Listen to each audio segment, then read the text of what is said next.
My SAT phone buzzed. An ER doctor was on the line. "We're treating your son for a broken arm and burns." Then I heard him, my boy, crying. "Mom's new husband did this because I wouldn't call him father." My coworker grabbed the phone. "Mission scrubbed. The Stealth Hawk is yours. I was going home to settle a score in blood." Warner Grimes built his life on 3 principles: duty, loyalty, and precision. 20 years in special operations had etched these into his very being. At 42, his face was lined from countless missions in hostile zones, but his steel-gray eyes remained as sharp as the day he first put on the uniform. Warner met Shannon Branch during a short leave in San Diego. She was a nursing student then, all golden hair and bright smiles, working nights at a diner to pay for school. Their romance was a blur of stolen weekends between deployments. Shannon claimed she loved his dedication, his unwavering moral compass. She promised to wait through the long separations that came with his job. They married in a small ceremony at Camp Pendleton. Shannon wore her grandmother's dress, and Warner stood tall in his dress blues. Their son, Thad, arrived 2 years later, a perfect mix of Warner's determination and Shannon's quick wit.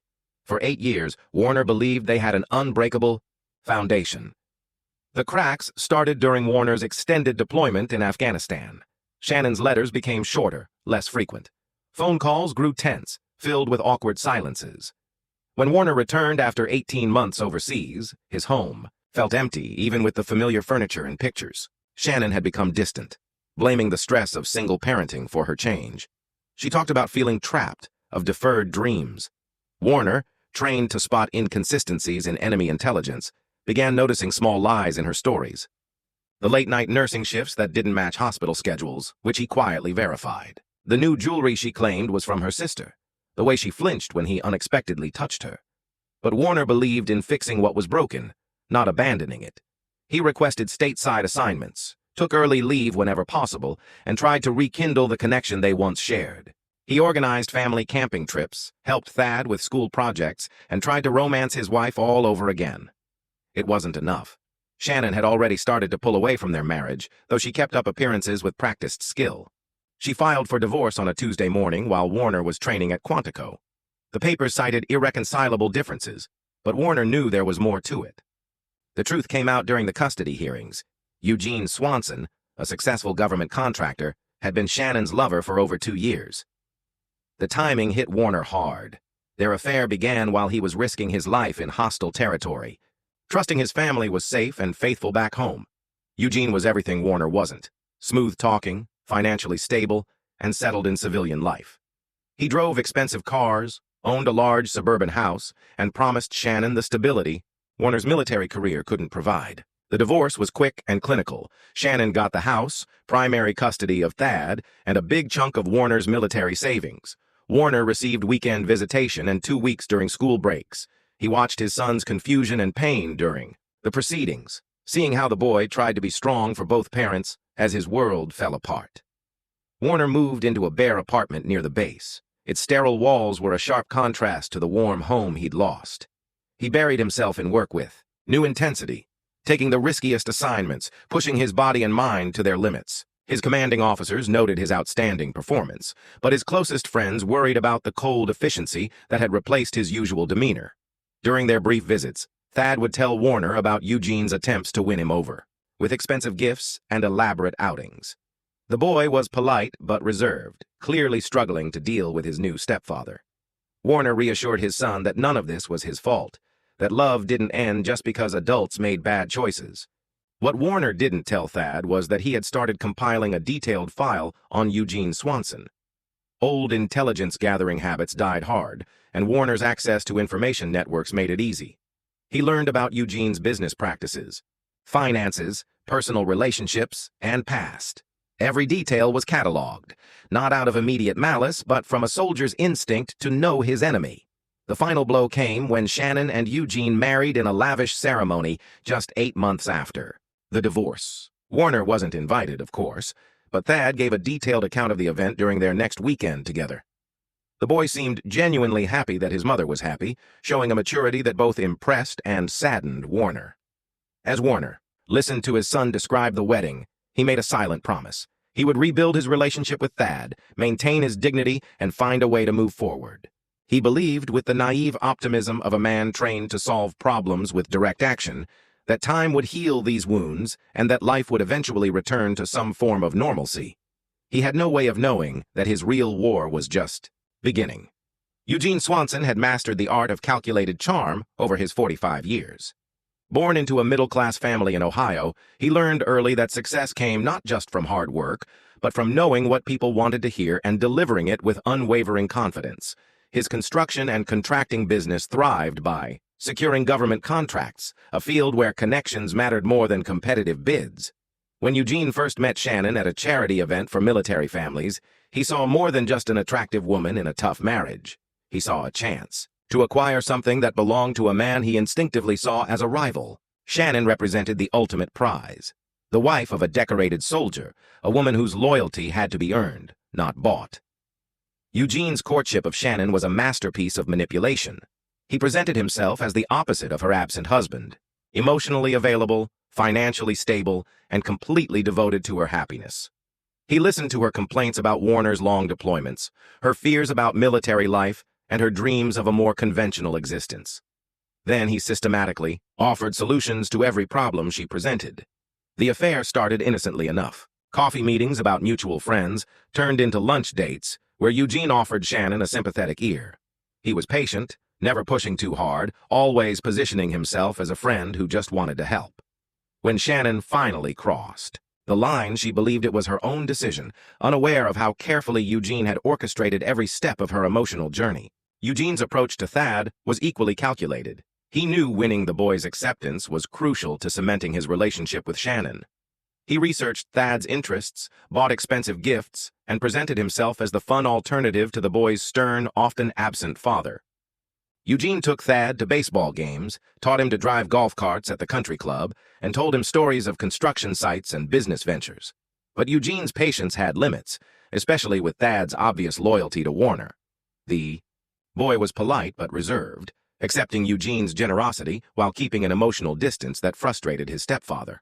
Eugene started seeing Thad's resistance as a personal challenge, a problem needing a more direct solution. Their newlywed period was a carefully staged performance for Shannon's benefit. Eugene hired a decorator to turn his house into a warm family home, complete with family photos and Thad's artwork prominently displayed. He attended school events, coached Little League, and played the devoted stepfather with convincing enthusiasm.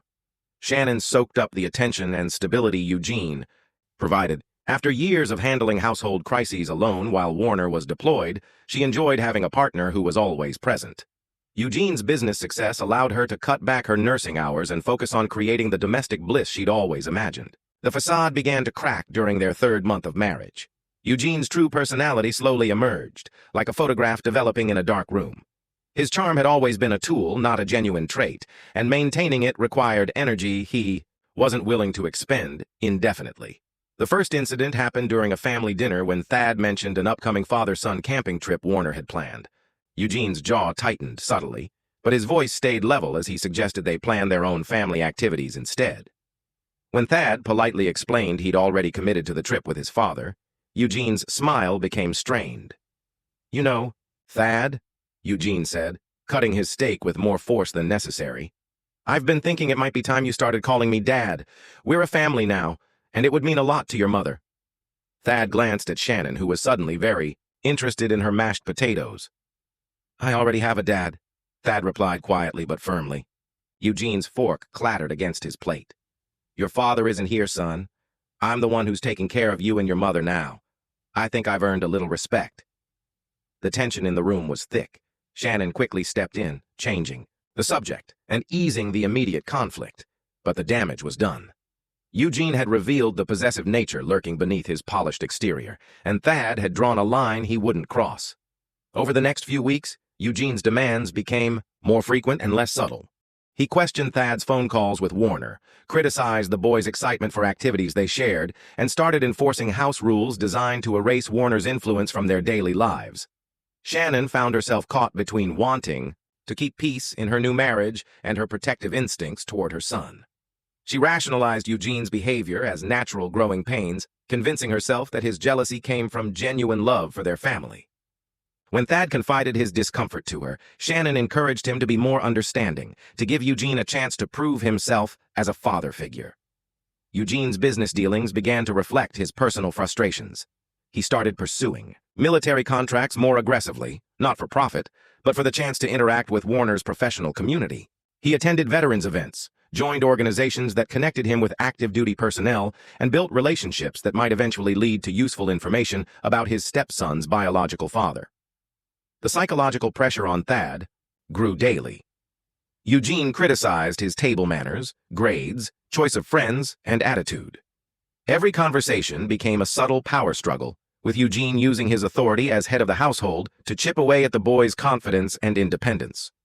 Thad started to withdraw, spending more time in his room and looking forward to weekends with Warner with desperate anticipation. He tried to shield his father from the growing tension at home, not wanting to cause more conflict between his parents. The 10-year-old carried burdens that would challenge adults, maintaining a careful balance between loyalty to his father and wanting to protect his mother's happiness. The situation reached a breaking point on a rainy Thursday evening when Thad accidentally spilled grape juice on Eugene's expensive Persian rug. What should have been a minor accident became a defining moment that would change all their lives. Eugene's carefully maintained mask finally slipped completely, revealing the cruel, controlling man who had been hiding behind practiced charm and calculated generosity. The call came at 03:47 hours, Kabul time. Warner was deep in hostile territory, leading a reconnaissance mission to find a high-value target, when his satellite phone vibrated against his chest. Protocol demanded radio silence during active operations, but the caller's persistence sent a cold dread through him that had nothing to do with enemy forces. Warner signaled his team to hold position and moved to a concealed spot before answering. The voice on the other end belonged to Dr. Grace Larson from San Diego Children's Hospital, and her words hit him like shrapnel from an IED. "Mr. Grimes, we're treating your son for a broken arm and second-degree burns on his back and shoulders. He's stable, but he's asking for you." The world narrowed to a pinpoint of pure fury that threatened to consume everything. Warner's training kicked in automatically, his voice steady despite the volcanic rage building in his chest. What happened? There was an incident at home.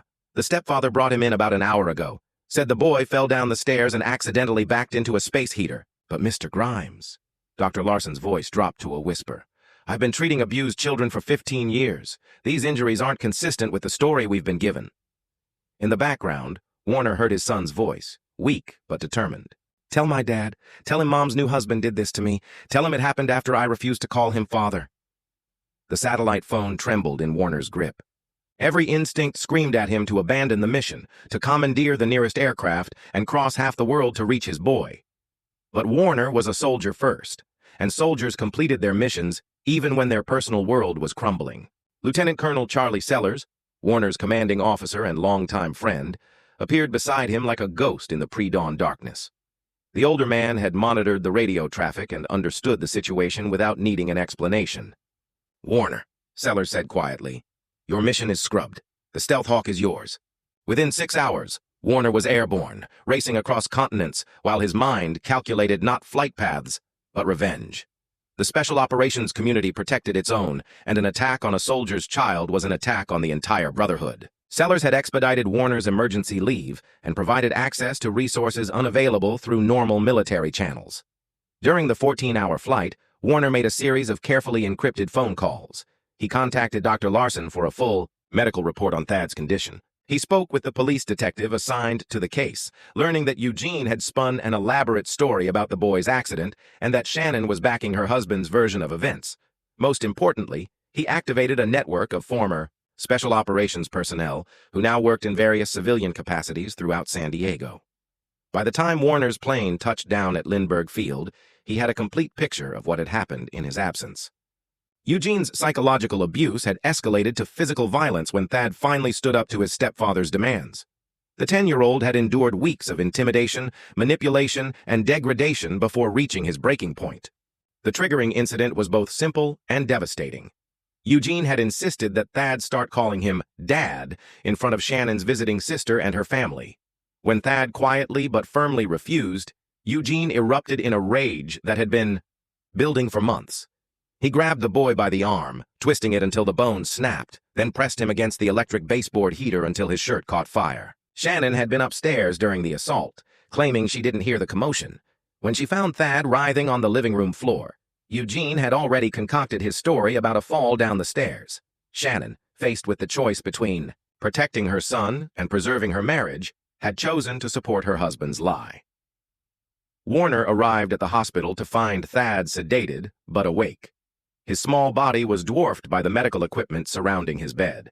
The boy's face lit up when he saw his father, and Warner had to fight to keep his expression calm and reassuring. "I'm sorry, Dad," Thad whispered through his pain medication haze. "I tried to be strong like you taught me, but he kept pushing and pushing." Warner knelt beside the bed, taking his son's uninjured hand in both of his. "You have nothing to apologize for, soldier. You stood up for yourself and you told the truth when it mattered. I'm proud of you." "Are you going to make him pay?" Thad's question was asked with the innocent directness only children possess. Warner looked into his son's eyes that held too much pain and knowledge for a 10-year-old, and made a promise that would define the rest of his life. "Yes, son. I'm going to make them all pay." Dr. Larson provided Warner with detailed documentation of Thad's injuries, including photographs that would haunt his dreams for years. The burn patterns were clearly intentional. The arm fracture showed signs of twisting force rather than impact trauma. The medical evidence painted a picture of deliberate, calculated abuse. Detective Mario Walker, a 20-year veteran of the San Diego Police Department, met with Warner privately to discuss the case. Walker was sympathetic but realistic about the challenges they faced. "Without your son's testimony and some solid evidence, it's going to be difficult to make charges stick," Walker explained. "The stepfather has money for good lawyers, and your ex-wife is backing his story. We'll investigate thoroughly, but I wanted you to understand the landscape." Warner nodded, his expression giving nothing away. "Detective, I understand the limitations of the legal system. Sometimes justice has to be pursued through other channels." Walker studied Warner's face carefully. "Mr. Grimes, I hope you're not suggesting anything that might compromise this investigation or put you in legal jeopardy."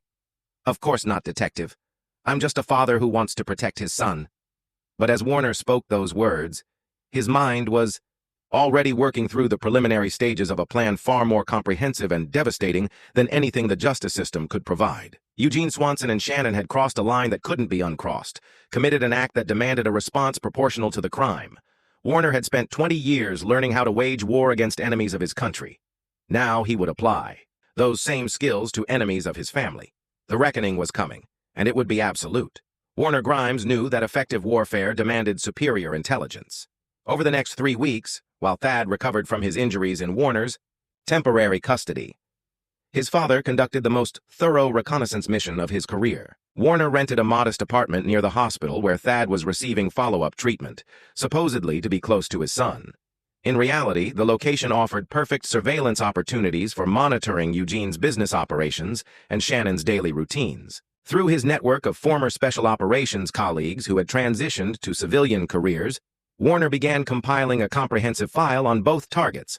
Morris Bolton, a former Navy SEAL now working as a private investigator, provided detailed financial records showing Eugene's business practices bordered on fraudulent but remained technically legal. Hayden May, an Army intelligence specialist turned cybersecurity consultant, accessed digital communications that revealed the true timeline of Shannon and Eugene's affair. The most damaging information came from an unexpected source. Carmela Escobar, a housekeeper who had worked for Eugene for 3 years, contacted Warner through a mutual connection. Carmela had witnessed the abuse firsthand and was willing to testify, but only if she could be guaranteed protection from retaliation. "Mr. Eugene, he is not a good man," Carmela told Warner during a secret meeting at a downtown coffee shop. "He screams at the boy when Ms. Shannon is not home. He calls him names. Says his real father is a killer who doesn't love him. The night of the accident, I was in the laundry room. I heard everything." Carmela's testimony provided the missing piece of Warner's legal strategy. More importantly, it revealed the psychological torture Thad had endured beyond the physical assault. Eugene had systematically worked to destroy the boy's connection to his father, using Shannon's guilt and desire for stability to enable his increasingly abusive behavior. Warner also discovered that Eugene's contracting business was built on a foundation of shortcuts and bribery that had so far escaped regulatory scrutiny. The company regularly used substandard materials on government projects, inflated costs through fictional subcontractors, and maintained relationships with local officials through carefully disguised kickbacks. Shannon's situation was more complex. Warner's investigation revealed a woman who had gradually given up her moral compass in exchange for financial security and social status. Her nursing supervisors noted a decline in her performance and dedication after her remarriage. Former friends described her as increasingly isolated, defensive about her new husband's behavior, and unwilling to acknowledge obvious warning signs about Eugene's treatment of Thad. The custody hearing provided Warner with his first direct confrontation with both targets since Thad's hospitalization. Eugene portrayed himself as a devoted stepfather who had done everything possible to help Thad through the trauma of his parents' divorce. Shannon took the witness stand wearing designer clothes and enough makeup to hide the stress lines around her eyes. Her testimony was a masterpiece of selective memory and willful blindness. She claimed Thad was prone to accidents, that his relationship with Eugene was improving, and that Warner's military background made him unsuitable for full custody of a traumatized child. "Warner is trained to kill people," Shannon testified, her voice trembling with manufactured emotion. "How can that possibly be the right environment for our son's recovery?" Warner's attorney, Leonard Stanley, systematically dismantled their fabricated narrative using the evidence Warner had compiled. Medical records, witness testimony, and digital communications painted a clear picture of deliberate abuse and conspiracy to cover up the crime. The judge, Honorable Alice Best, a 20-year veteran of family court who had seen every variation of domestic manipulation, studied the evidence thoroughly. She asked pointed questions that made Eugene visibly uncomfortable and ultimately awarded Warner temporary full custody of Thad pending the outcome of the criminal investigation. Eugene's mask slipped completely as the judge read her decision. His face contorted with rage, and he whispered something to Shannon that made her flinch. Warner noted the moment, adding it to his growing understanding of Eugene's true character.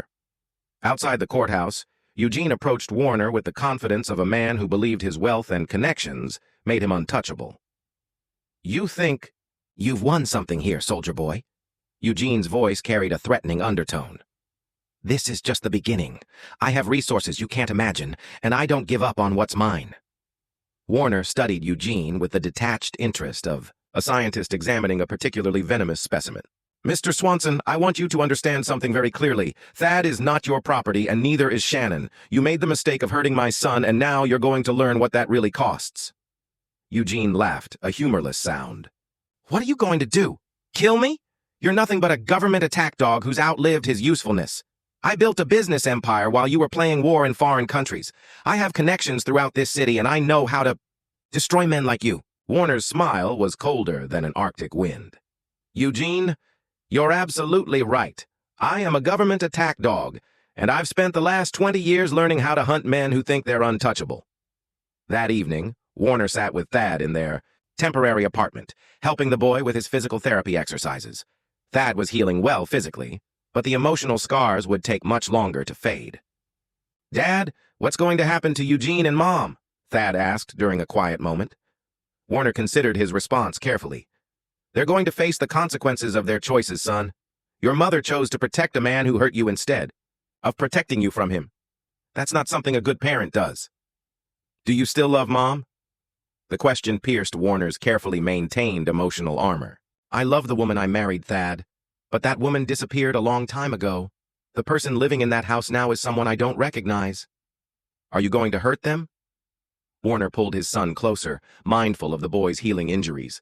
"I'm going to make sure they can never hurt you again. Sometimes that requires actions that seem harsh, but a father's first responsibility is protecting his children." That night, after Thad had fallen asleep, Warner activated the final phase of his intelligence operation. Using skills honed in the world's most dangerous places, he covertly entered Eugene's house while the couple attended a charity dinner. What he discovered in Eugene's home office exceeded his darkest expectations. Hidden behind a false wall, Eugene kept detailed records of his illegal business practices, photographs documenting his systematic abuse of Thad, and, most damning of all, a collection of similar photos suggesting Thad wasn't his first victim. Warner photographed everything, copied digital files, and planted surveillance devices that would monitor all future activities in the house. He was back in his apartment within 2 hours, undetected and armed with evidence that would completely destroy both Eugene and Shannon. But Warner's plan extended far beyond simple legal justice. Eugene had promised a war, and Warner intended to give him exactly that. Warner's campaign began with surgical precision, targeting the pillars that supported Eugene's carefully constructed life. Like a demolition expert, he understood that bringing down a structure required identifying and severing the right load-bearing elements in the optimal sequence. The first strike hit Eugene's business empire. Warner leaked selected evidence of fraudulent practices to Gerard Oliver, an investigative journalist with the San Diego Tribune specializing in exposing government contract corruption. Oliver's subsequent series of articles triggered immediate federal investigations into Eugene's company and several key government officials who had approved his contracts.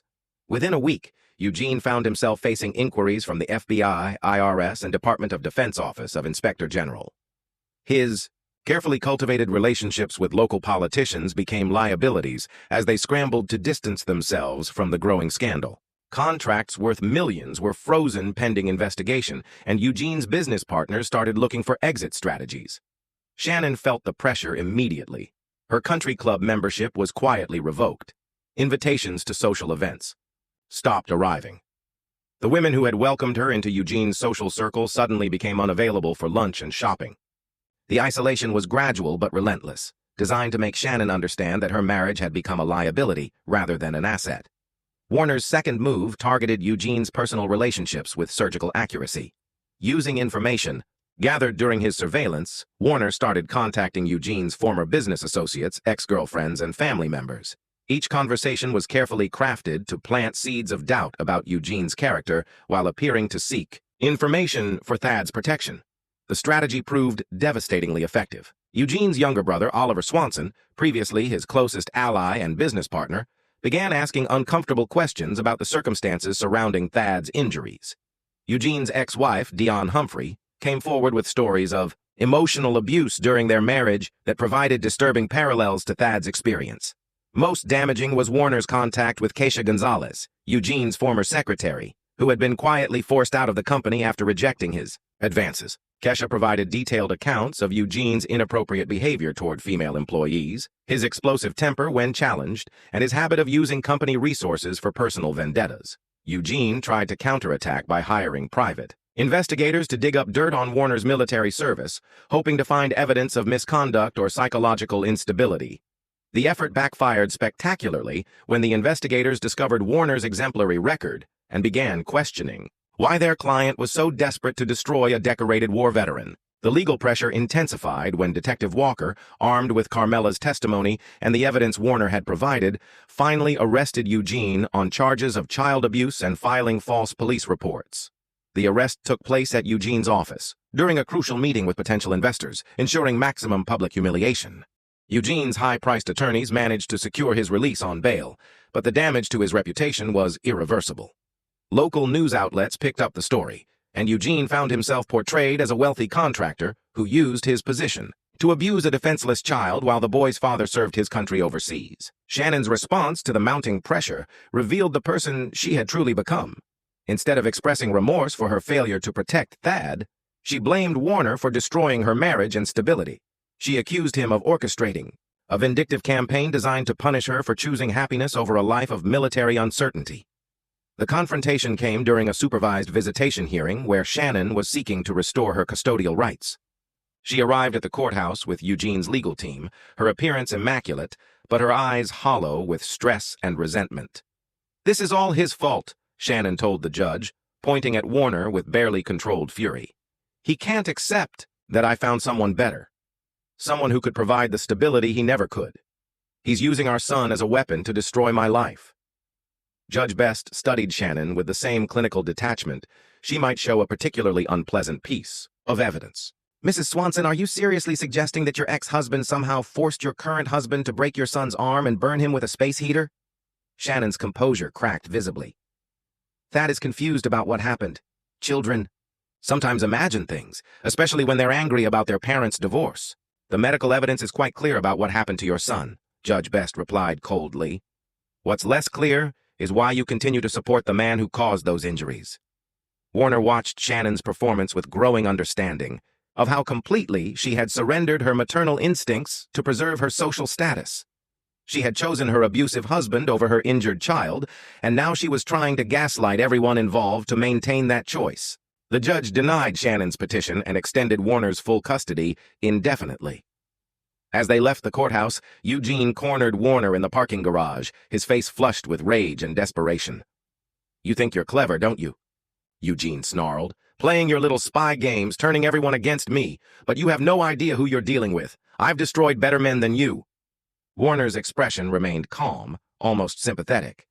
Eugene, you're not a destroyer. You're a predator who got used to hunting defenseless prey.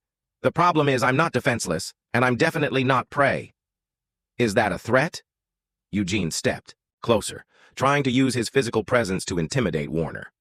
It's a promise, Warner replied quietly. You hurt my son, and you convinced my ex-wife to help you cover it up. Now you're both going to discover what real destruction looks like. Eugene pulled out his cell phone and started recording. I'm documenting this conversation. You just threatened me, soldier boy. My lawyers are going to have a field day with this. Warner smiled genuinely for the first time in weeks. Eugene, you can record whatever you want. In fact, I encourage it. When this is all over, I want there to be a clear record of how many chances I gave you to walk away. That evening, Warner reviewed his progress with the satisfaction of a general whose opening gambit had exceeded expectations. Eugene's business was in ruins. His social network had abandoned him, and the legal system was slowly but surely closing in on both him and Shannon. But Warner's campaign was just beginning. The strike so far had been designed to soften the target, to strip away Eugene's resources and support structure. The real punishment was yet to come, and it would be calibrated to match the precise level of suffering that Thad had endured. Eugene had wanted a war. Now he was going to get one. Warner understood that Eugene's greatest weakness was his ego.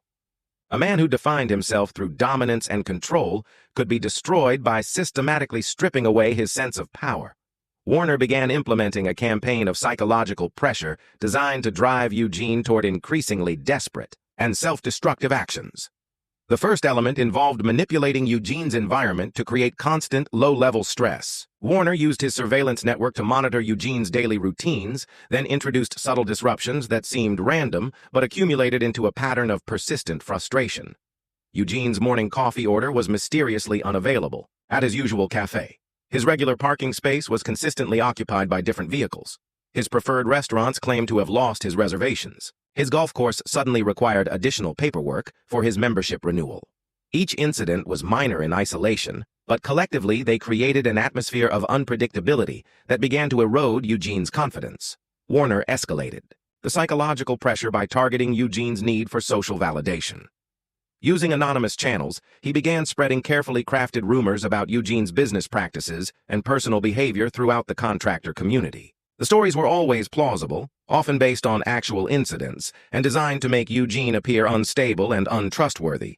The gossip network in Eugene's social circle proved remarkably efficient. Stories about his explosive temper, his treatment of employees, and his financial difficulties spread through country clubs, business associations, and neighborhood gatherings with viral efficiency. Eugene found himself excluded from poker games, uninvited to networking events, and treated with subtle hostility by people who had previously courted his favor. Shannon became collateral damage in Warner's psychological campaign. As Eugene's stress levels increased, his mask of charm slipped more frequently at home. He began treating Shannon with the same controlling behavior he had shown toward Thad, criticizing her appearance, questioning her activities, and demanding explanations for innocent interactions with other people. The isolation wore on Shannon's mental health.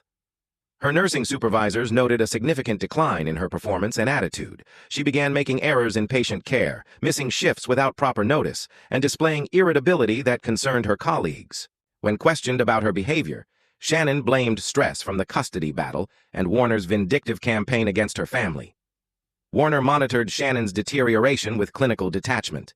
He felt no satisfaction in her suffering, but he recognized it as a necessary component of making her face the consequences of her choices. She had prioritized her comfort over her son's safety, and now she was experiencing the instability she had tried so desperately to avoid.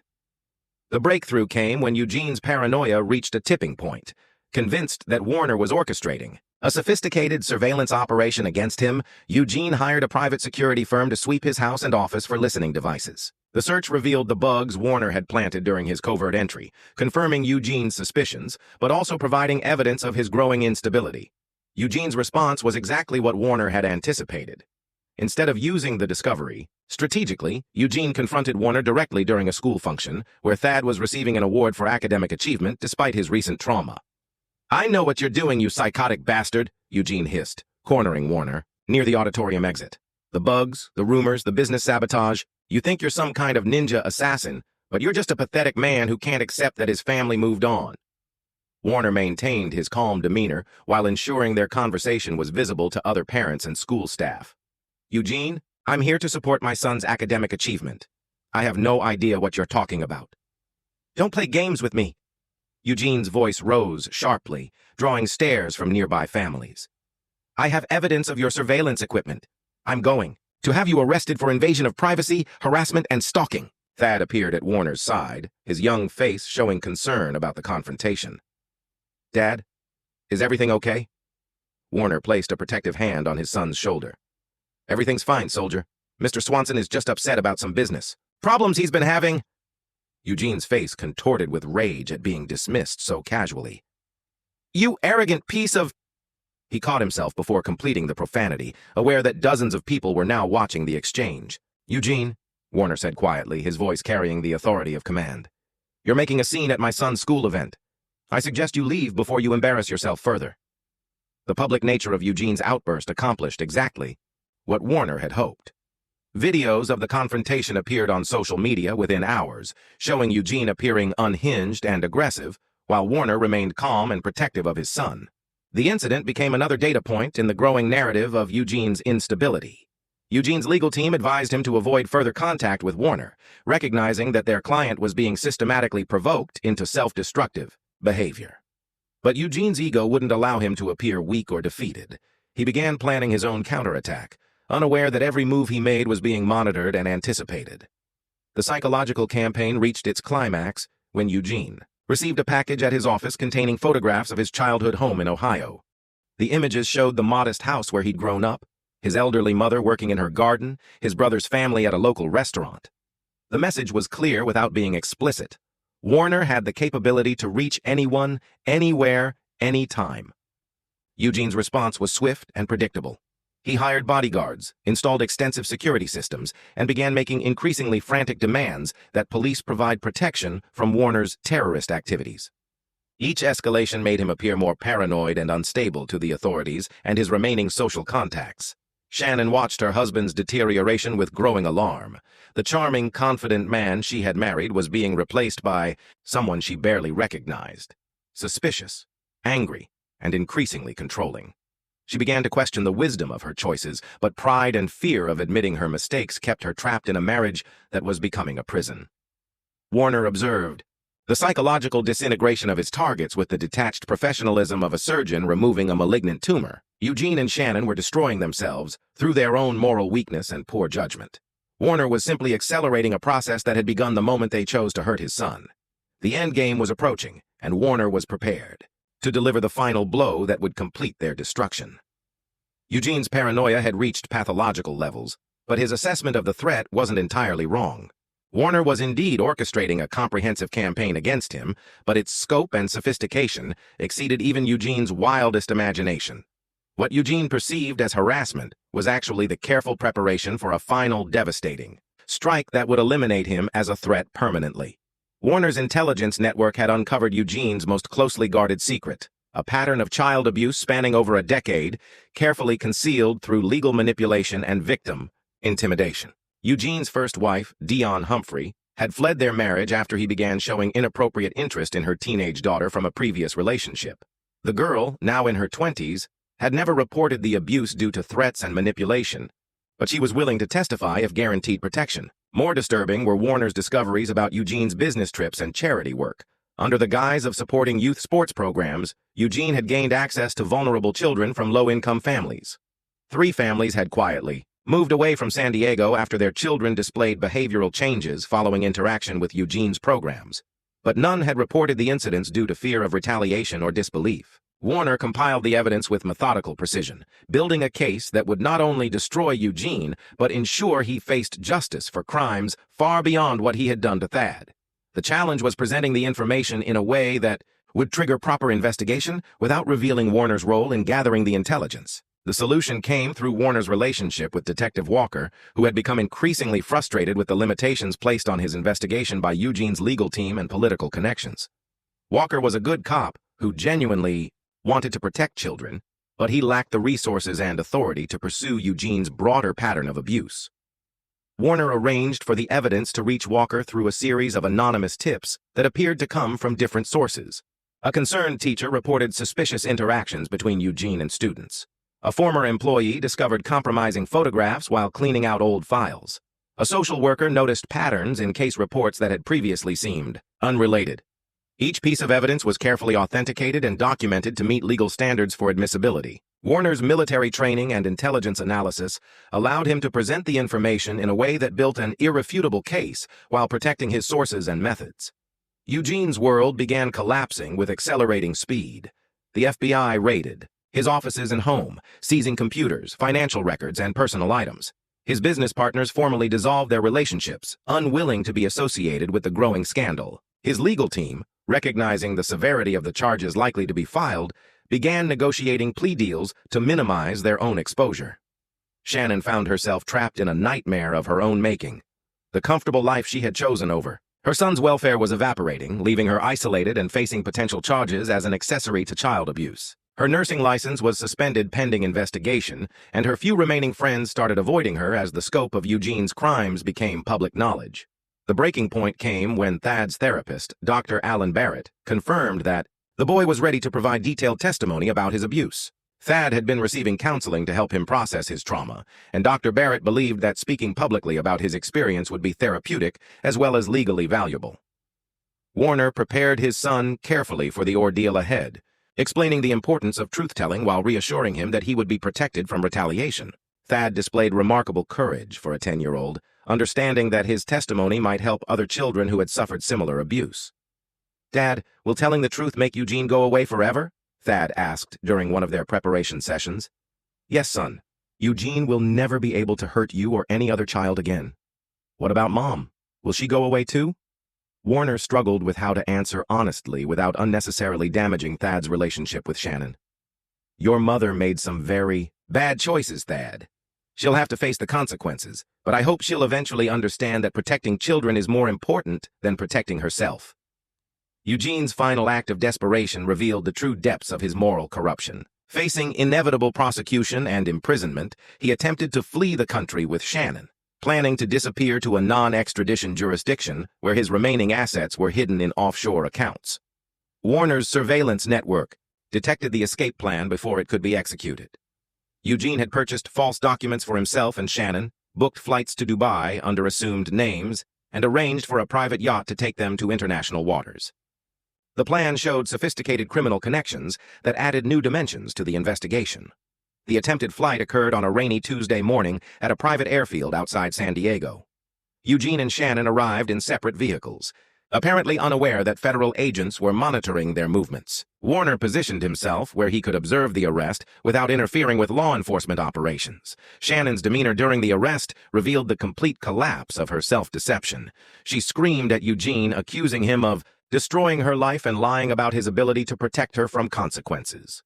She blamed Warner for orchestrating their downfall, claimed she had been manipulated and deceived throughout their relationship, and begged the agents to understand that she was a victim rather than an accomplice. Eugene's response was characteristic of his narcissistic personality. He threatened the arresting agents with lawsuits, claimed diplomatic immunity through fictional business connections, and attempted to bribe his way out of custody.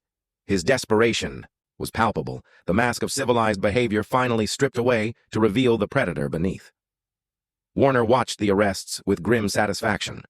The legal system was finally functioning as it should, protecting innocent children from predators who exploited their positions of trust and authority. But he knew that justice through official channels was only part of the reckoning Eugene would face. In the custody of federal marshals, Eugene would be placed in a prison population that included many fathers and family men who had little tolerance for child abusers. Word of Eugene's crimes would spread quickly through the inmate network, and his wealthy, entitled background would make him a particularly tempting target for prison justice. Shannon would face charges as an accessory to child abuse and conspiracy to evade prosecution, but her role as a manipulated spouse might earn her a reduced sentence. More importantly, she would have to live with the knowledge that she had chosen financial security over her son's safety, a decision that would define the rest of her life.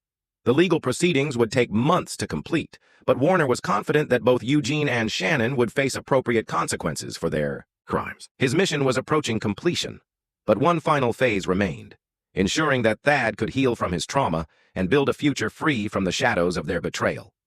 The trial of Eugene Swanson became a media sensation, drawing national attention to the intersection of wealth, privilege, and child abuse.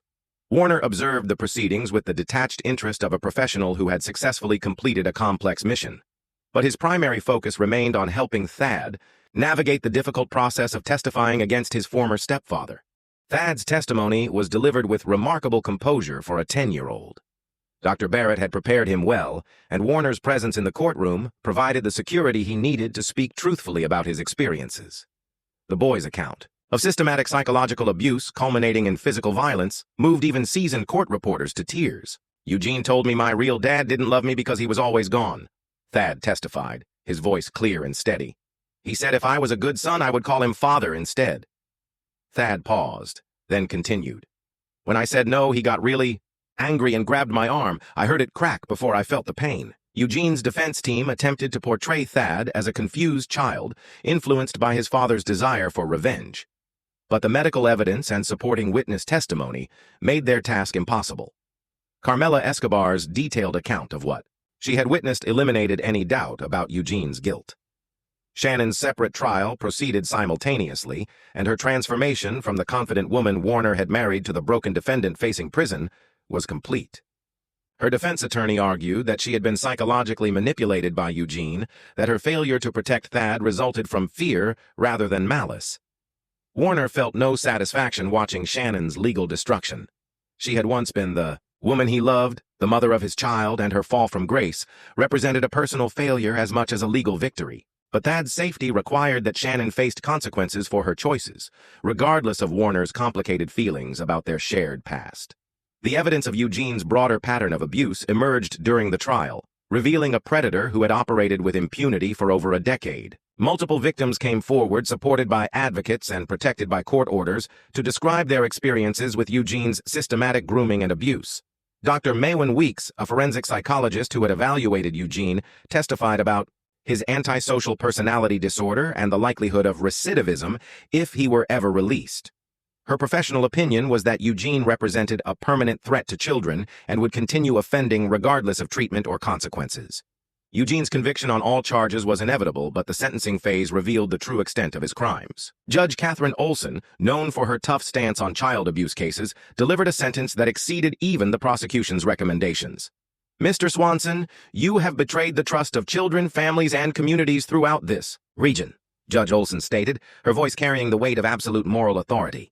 "Your crimes are particularly heinous because you used your position of wealth and respectability to gain access to vulnerable victims. The court sentences you to 45 years in federal prison without possibility of parole." Eugene's reaction to the sentence revealed his true character one final time.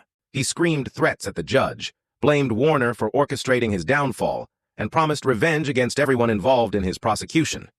His outburst reinforced the wisdom of the court's decision and provided closure for his victims.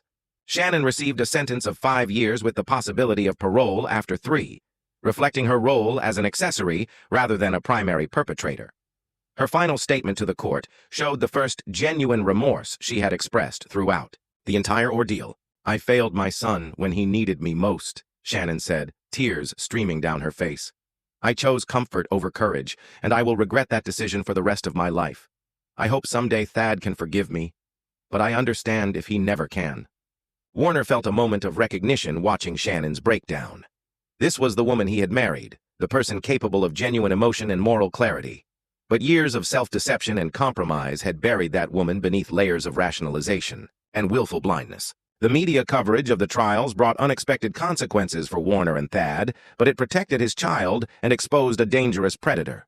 Child advocacy groups used their story to highlight the importance of believing children's reports of abuse. Publisher inquiries arrived, suggesting that Warner write a book about his experience. Warner deflected most of the attention, recognizing that public notoriety could compromise his future military career and Thad's recovery. But he did agree to speak at a few veterans' events, emphasizing the importance of family loyalty and the obligation to protect vulnerable people from predators. The personal cost of Warner's campaign became clear as the legal proceedings concluded. His military career would likely be affected by the publicity and the methods he had used to gather evidence. His relationship with Shannon was permanently destroyed, eliminating any possibility of co-parenting cooperation. Most significantly, Thad would grow up knowing that his mother had chosen her abuser over her child's safety. But Warner accepted these costs as necessary prices for ensuring Thad's protection and securing justice for Eugene's victims. Some wars could only be won through total commitment, regardless of personal consequences. The final act of Warner's campaign occurred not in a courtroom but in the federal prison where Eugene was serving his sentence. Within 6 months of his incarceration, Eugene was found dead in his cell, the victim of what prison officials classified as a suicide, but inmates understood as justice delivered by fellow prisoners who despised child abusers. Warner received the news of Eugene's death with the same emotional detachment he had maintained throughout the entire ordeal. He felt no celebration or regret, only the satisfaction of completing a mission that had required every skill he had developed during 20 years of military service. Eugene Swanson was gone, his victims were safe, and Thad could begin rebuilding his life without fear of retaliation or continued abuse. The war was over, and Warner had achieved total victory. 2 years after Eugene's death and Shannon's imprisonment, Warner stood in the kitchen of his new house preparing breakfast, while Thad completed homework at the dining room table. The domestic routine represented a normalcy that had seemed impossible during the darkest days of their ordeal. But father and son had built a life together that honored both their shared trauma and their determination to move forward. Thad was thriving academically and socially, his natural resilience strengthened by therapy and his father's unwavering support. The boy had grown 3 inches and developed the confident bearing of someone who had survived genuine adversity and emerged stronger. His relationship with Dr. Barrett continued, but the sessions had evolved from trauma processing to normal adolescent development issues. "Dad, my teacher wants to meet with you about the gifted program," Thad announced, over his cereal. "She thinks I should skip 7th grade and go straight to 8th. Warner felt a surge of pride mixed with concern about his son's accelerated development. "What do you think about that, soldier? Are you ready for that kind of challenge?" Thad considered the question with the thoughtfulness that had become characteristic of his personality. "I think I can handle the academics, but I don't want to be the youngest kid in high school. Maybe we could try some advanced classes without skipping the whole grade." Warner nodded approvingly. Thad's ability to analyze situations objectively and express his concerns maturely reflected the wisdom he had gained through his experiences. The boy understood that being exceptional came with both opportunities and responsibilities. Warner's own life had taken unexpected directions since completing his campaign against Eugene and Shannon. His military career had indeed been affected by the publicity surrounding the trials, but not in the ways he had anticipated.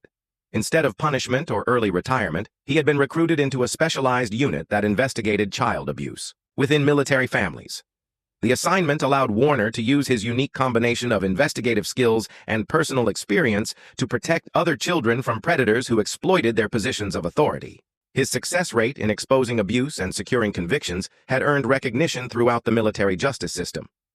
Shannon's release from prison was scheduled for the following year, assuming good behavior and successful completion of rehabilitation programs. Thad had received letters from his mother expressing remorse and requesting permission to rebuild their relationship. But the boy remained ambivalent about contact with the woman who had failed to protect him when protection was needed most. "Do you think I should see Mom when she gets out?" Thad asked during one of their regular conversations about difficult topics. Warner had dreaded this question while simultaneously preparing for it. "That's your decision to make, son. Your mother made terrible choices, but she's still your mother. If you decide you want to see her, I'll support that. If you decide you're not ready, I'll support that too." "I'm not angry at her anymore," Thad said thoughtfully, "but I don't trust her judgment about people. What if she finds another Eugene?" The question revealed Thad's sophisticated understanding of human nature and relationship dynamics. Warner recognized that his son had developed protective instincts that would serve him well throughout life, but he worried about the cynicism that might result from such early exposure to adult betrayal. "Trust is something that has to be earned back slowly," Warner explained. "If your mother is serious about making amends, she'll understand that you need time and proof that she's changed. Real change takes years, not months." Warner's relationship with the extended family had evolved as well. His parents, initially confused by the complexity of the custody situation, had become fierce advocates for Thad's welfare once they understood the full scope of what had occurred. Shannon's parents, devastated by their daughter's choices and imprisonment, maintained contact with Thad through carefully supervised visits that Warner monitored for any attempt to manipulate the boy's emotions. The house Warner had purchased was located in a neighborhood with excellent schools and proximity to military facilities, but more importantly, it provided Thad with stability and security after years of upheaval. The boy had his own room, decorated with academic awards and sports trophies that reflected his growing confidence and achievement. Warner had also begun dating cautiously and with Thad's knowledge and approval. Detective Mario Walker's sister, Lillian Walker, was a high school counselor who understood both the challenges of single parenthood and the complexities of Thad's background. Their relationship was progressing slowly, built on mutual respect and shared values rather than passion or convenience. "I like Miss Lillian," Thad had told Warner after meeting her several times. "She treats me like a person, not like a victim, or a prize to be won." The comment revealed Thad's ability to recognize authentic relationships versus manipulative ones, a skill that would protect him from future predators but might also make it difficult for him to trust people completely. Warner accepted this as a reasonable trade-off given their experiences. On weekends, Warner and Thad often visited the military cemetery where Warner's grandfather was buried. The older man had been a World War II veteran who taught Warner about duty, loyalty, and the importance of protecting those who couldn't protect themselves. Standing beside the grave, Warner reflected on how those lessons had guided his campaign against Eugene and Shannon. "Grandpa would have been proud of how you handled everything," Thad said during one of these visits. "You didn't let them get away with hurting me." Warner placed his hand on his son's shoulder, feeling the solid strength of the boy who had survived abuse and emerged with his moral compass intact. "He would have been proud of you too, soldier. You told the truth when it mattered, even though it was scary and difficult." The legal system had functioned as intended, delivering justice to Eugene's victims and holding Shannon accountable for her complicity. But Warner understood that true justice had been achieved through his systematic destruction of Eugene's life and reputation, ensuring that the predator could never again exploit his position to harm children. Eugene's death in prison had provided final closure, eliminating any possibility of future revenge or manipulation. Warner felt no guilt about the methods he had used or the outcome he had orchestrated. Some enemies could only be defeated through total war, and Eugene had declared war the moment he chose to abuse Thad. Shannon's eventual release would present new challenges, but Warner was confident in his ability to protect Thad from any attempt at emotional manipulation or reconciliation that wasn't in the boy's best interests. His son's welfare remained the highest priority, superseding any other consideration, including family harmony or social expectations. As Warner looked toward the future, he saw a young man who would carry forward the lessons of loyalty, integrity, and protective strength that had defined their family for generations. Thad would face normal adolescent challenges, pursue his education and interests, and eventually build his own family based on the values he had learned through both positive example and negative contrast. The war was over. The mission was complete. Father and son could now focus on building a life worthy of the sacrifices made to achieve their freedom and security. Warner Grimes had collected his debt in blood, and the account was permanently settled. And as this story quietly slips away into the shadows of your mind, dissolving into the silent spaces where memory and mystery intertwine, understand that this was never just a story. It was an awakening, a raw pulse of human truth wrapped in whispered secrets and veiled emotions. Every word a shard of fractured reality, every sentence a bridge between worlds seen and unseen, between the light of revelation and the dark abyss of what remains unsaid. It is here, in this liminal space, that stories breathe their most potent magic, stirring the deepest chambers of your soul, provoking the unspoken fears, the buried desires, and the fragile hopes that cling to your heart like fragile embers. This is the power of these tales, these digital confessions whispered into the void, where anonymity becomes the mask for truth, and every viewer becomes the keeper of secrets too heavy to carry alone.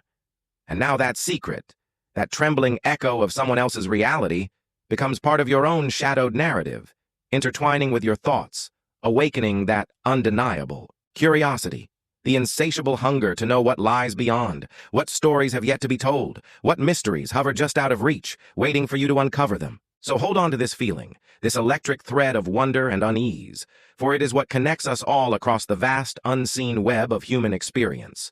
And if your heart races, if your mind lingers on the what-ifs and the maybes, then you know the story has done its work. Its magic has woven itself into the fabric of your being. So before you step away from this realm, remember this.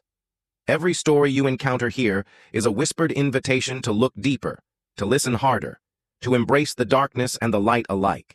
And if you found yourself lost, found yourself changed, even slightly, then honor this connection by keeping the flame alive. Like this video if the story haunted you.